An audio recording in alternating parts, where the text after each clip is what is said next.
तुम्हीही नर्सरीमधून मोगरा आणलेला आहे. 2 दिवस सुगंधाने आपलं घर मात्र भरून निघालं आणि अचानक त्याची फुलं गळायला लागली किंवा पडायला लागली किंवा झाडच वाढायचं थांबलं. पण त्यानंतर त्याला एकही कळी देखील लागलेली नाही आहे. सो मंडळी, आज मी तुम्हाला सांगणार आहे की नर्सरीमधून मोगरा घरी आणल्यावर पहिल्यांदा त्यावर काय करायला हवं आणि तो फुलांनी भरून येण्यासाठी देखील अगदी साध्या सोप्या सिक्रेट अशा टिप्स देखील देणार आहे. मंडळी, मोगऱ्याचं सीझन स्टार्ट झालेला आहे आणि माझ्या मोगऱ्याला भरभरून अशा कळ्या आणि फुलं देखील यायला सुरुवात झालेली आहे. सो मोगऱ्यावर कळ्या येण्यासाठी या रिगार्डिंगचा जवळपास 15 दिवस आधी एक व्हिडिओ शेअर केलेला होता. सो त्याचा जो रिझल्ट आहे तो आता या ठिकाणी तुमच्या समोर आहे. यासोबतच मी अजून एक नवीन वेगळ्या प्रकाराचा मोगरा हा नर्सरीमधून बाय केलेला आहे. सो त्याची आता रिपॉटिंग करता करता कुठल्या महत्त्वाच्या अशा गोष्टी आहेत त्या जर आपण लक्षात घेतल्या तर मात्र आपला हा मोगरा वर्षानुवर्ष फुलांनी भरत असतं आणि सुगंधित फुलं देखील आपल्याला देत असतं. त्यामुळे व्हिडिओ कुठेही स्किप न करता शेवटपर्यंत नक्की बघा, कारण की शेवटी एक सिक्रेट अशी टिप देखील मात्र मी तुमच्याशी शेअर करणार आहे. सो हाय, हॅलो, नमस्कार मंडळी, मी राजेश पाटील मनपूर्वक स्वागत करते आजच्या पुन्हा एका नवीन आणि माहितीपूर्वक व्हिडिओमध्ये.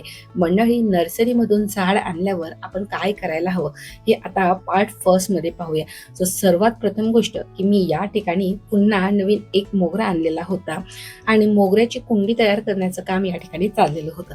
सो नेहमीप्रमाणे कुंडी ही वजनाने हलकी व्हावी यासाठी मी पातीचा जो कांदा असतो ना, ती जी पात होती ती वाळल्यानंतर तिचा वापर अशा प्रकारे कुंडीच्या तळाशी करून घेतलेला होता. यावर मातीची लेअरिंग तर येणारच होती. सो काही दिवसानंतर ही जी पात आहे त्या ठिकाणी डिकम्पोज होईल आणि मोगऱ्याला कुंडीच्या आतूनच चांगल्या प्रकारचं खत देखील मिळणार आहे. शिवाय लसणाची पात असल्यामुळे कुठल्याही प्रकारचं फंगस, त्याच्या उग्र वासाने कीड जी आहे ती मातीमध्ये होणार नाही. सो एकाच पातीमुळे 2 ते 3 फायदे मात्र या ठिकाणी होणार होते. सो नेहमी कुंडी वजनाने हलकी करण्यासाठी अशा प्रकारच्या गोष्टींचा वापर मात्र तुम्ही देखील नक्की करा. सो हे तर झालं आपली ही एक फर्स्ट टिप. त्यानंतर नर्सरीमधून झाड आणल्यावर डायरेक्ट मात्र त्याला उन्हात ठेवू नये. सगळ्यात मोठी चूक आपण काय करत असतो की प्लांट नर्सरीमधून घरी आणलं आणि त्याला लगेच उन्हात ठेवत असतो. नर्सरीमध्ये ती प्लांट शेडमध्ये वाढलेली असतात. तुम्ही तर पाहिलंच आहे की त्या ठिकाणी भरपूर अशा ग्रीन नेट असतात आणि ग्रीन नेटच्याच खाली सगळी जी काही झाडं असतात ती सर्वाइव्ह करत असतात.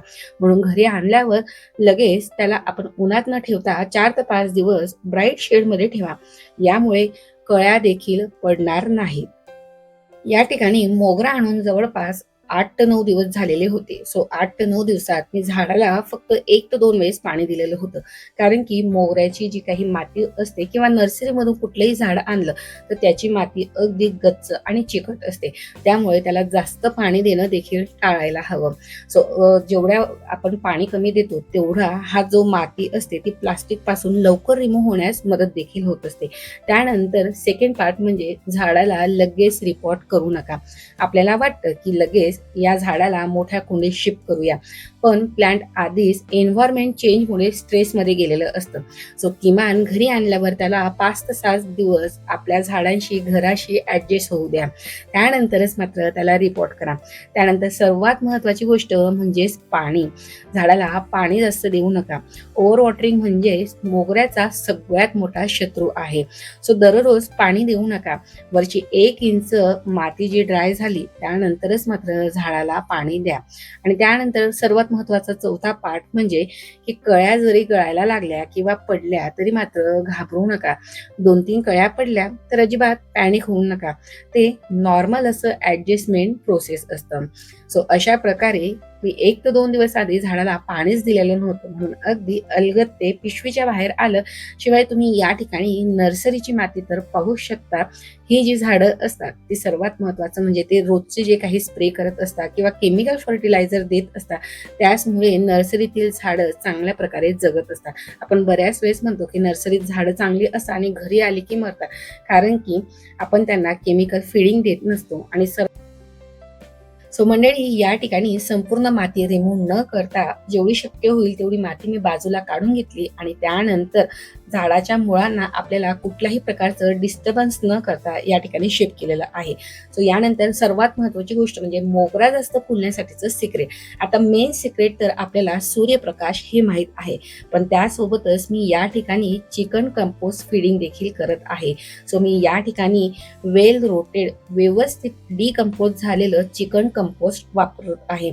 सो हे ऑर्गोग्लूमचं चिकन कंपोस्ट आहे. बोन मिलला रिप्लेसमेंट हे मी या ठिकाणी वापरत आहे.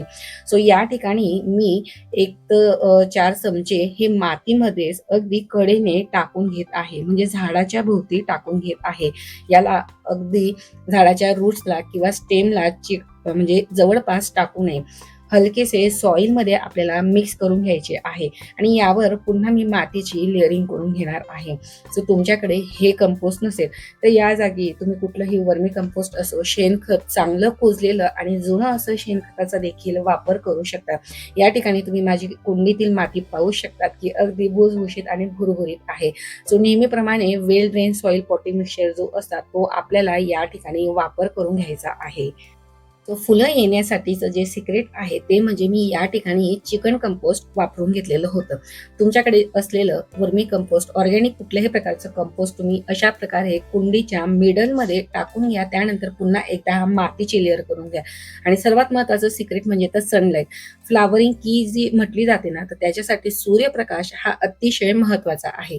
मोगऱ्याला रोज 4 ते 6 तासाचा डायरेक्ट सनलाईट पाहिजे आहे. लाईट कमी असेल तर मात्र पानं येतील आणि फुलंही येणार नाही. फक्त पानांची जी काही संख्या आहे ती मात्र तुम्हाला झाडावर वाढलेली दिसेल. आणि सर्वात महत्त्वाचं इम्पॉर्टंट म्हणजे जास्त कंपोस्ट दिलं तरी देखील मात्र पानच हे खूप वाढत असतात आणि फुलं हे कमी येत असतात. म्हणूनच प्रमाण हे महत्त्वाचं आहे. सो या ठिकाणी मी अगदी 3 ते 4 चमचे जे काही चिकन कंपोस्ट होतं ते मी वापरून घेतलेलं आहे. आणि त्यानंतर तुम्ही पाहू शकता की मी जी माती वापरली ती ओली झाल्यानंतर देखील अतिशय गच्च आणि घट्ट अशी होत नसते, कारण की व्यवस्थित पॉटिंग सॉइल मिक्सचर जे आहे ते मी तयार केलेलं असतं आणि त्या रिगार्डिंगचे बरेच असे व्हिडिओ तुम्हाला मिळून जातील. सो अशा प्रकारे पुन्हा एक वरची जी लेअरिंग आहे ती मातीची आपण करून घेतलेली आहे. त्यानंतर सर्वात महत्त्वाची स्टेप म्हणजे प्रूनिंगची मॅजिक. फ्लावरिंग झाल्यावर हलकीशी प्रूनिंग करा. तर या ठिकाणी जुन्या मोगऱ्याला, हा जो बाजूच्या कुंडीतील मोगरा आहे त्यावर एक भर जवळपास आता मोगऱ्याचा माझा येऊन गेलेला आहे. आणि या ज्या फांदीवर होत्या 3 ते 4 फुलं एका फांदीवर येऊन गेलेले आहे. सो मी त्या फांद्या ज्या आहे त्या हलक्याशा प्रून करून घेत आहे आणि ज्या ठिकाणी फुलं येऊन गेलेली होते सो तो भाग आहे तो देखील या ठिकाणी ट्रिम करून घेतलेला आहे. सो मंडळी, नेहमी फुलं आल्यानंतर हलकीशी प्रूनिंग करा. जुन्या फांद्या काढा. जास्त ब्रांच जेवढ्या येतील तेवढ्या जास्त पुन्हा कळ्या देखील येणार आहे. सो या ठिकाणी कटिंग आणि प्रूनिंग ही देखील सर्वात महत्त्वाची गोष्ट आहे. आणि अजूनपर्यंत तुम्ही तुमच्या मोगऱ्यावर कुठलंही काम केलेलं नसते तर मात्र या आधी जो व्हिडिओ मी तुमच्याशी शेअर केलेला होता तो नक्की चेकआउट करा. आणि त्याप्रमाणे जर तुम्ही काम करायला सुरुवात केलं तर आतापर्यंत तुमच्या देखील मोगऱ्याला भरभरून कळ्या यायला किंवा कळ्या तयार होण्याची जी प्रोसेस आहे ती नक्कीच सुरू झालेली असेल. सो या ठिकाणी बऱ्याच अशा कळ्या देखील आता यायला सुरुवात झालेली आहे. बरेच फुलं रोजची 4-5 झाडाला येऊन देखील जात आहे. सो कटिंग, प्रूनिंग, फर्टिलायझर या सर्व गोष्टी झाल्यानंतर सर्वात महत्त्वाची गोष्ट येत असते ती म्हणजे वॉटरिंग. पाण्याचं प्रमाण बॅलन्स ठेवा. नेहमी माती ही मात्र ओलसर राखो. यानंतर क्विक रुटीन समरी पाहूया. म्हणजेच काय तर दररोज 4 ते 6 तासाचा सूर्यप्रकाश हा झाडाला हवाच. यानंतर 15 दिवसातून चिकन कंपोस्ट, वर्मी कंपोस्ट किंवा dry leaf compost, organic compost मात्र झाडाला द्यायला विसरू नका. माती पूर्ण कोरडी झाली त्यानंतरच झाडाला पाणी द्या. आणि सर्वात महत्त्वाचं म्हणजे की फुलं आल्यानंतर प्रूनिंग या सर्व गोष्टी जर तुम्ही फॉलो केल्या तर मात्र तुमचा मोगरा हा नक्कीच फुलांनी भरून जाईल. आता शेवटी 5 छोट्याशा पण पॉवरफुल अशा टिप्स देखील मी तुम्हाला देते. सो या टिप्स जर तुम्ही फॉलो केल्या ना तर तुमचा मोगरा मात्र नक्कीच फुलणार आहे. सो यासाठी टिप नंबर 1, रिपोर्टिंग नेहमी संध्याकाळी करा. उन्हात जर रिपोर्टिंग केली तर मात्र प्लांटला जास्त स्ट्रेस येत असतो. टिप नंबर 2, फ्लावरिंग वाढवायची असेल तर मात्र कंपोस्टची क्वांटिटी कंट्रोलमध्ये ठेवा, नाही तर झाडावर फक्त पानांची संख्या वाढणार आहे. टिप नंबर 3, सेम जागा मेंटेन करा.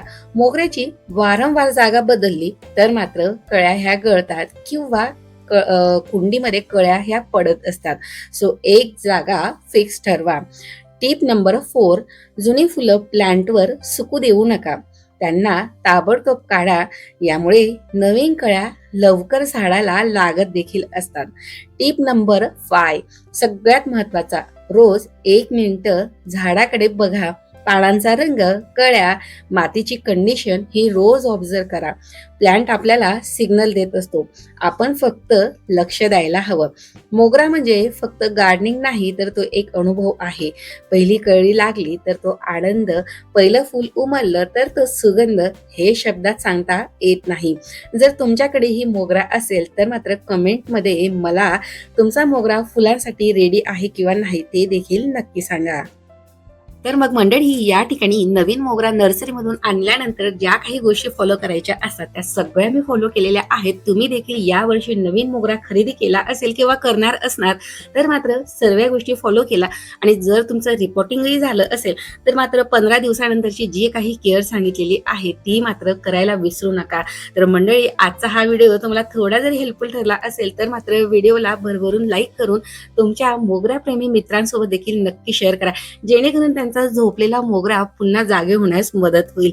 चला तर मग मंडळी, अजूनही जर तुम्ही चॅनलला सबस्क्राईब केलं नसेल तर मात्र सबस्क्राईब बटन प्रेस करून घ्या. बेल आयकॉनही प्रेस करा, जेणेकरून येणाऱ्या पुढच्या अशाच हेल्पफुल व्हिडिओसाठी मात्र तुम्हाला नोटिफिकेशन येईल आणि तुम्ही माझा कुठलाही व्हिडिओ मिस करणार नाही. सो मंडळी, भेटूया पुन्हा एका नवीन आणि माहितीपूर्वक व्हिडिओमध्ये. तोपर्यंत मात्र तुमची आणि तुमच्या झाडांची देखील काळजी घ्या. So take care and bye friend. Happy gardening.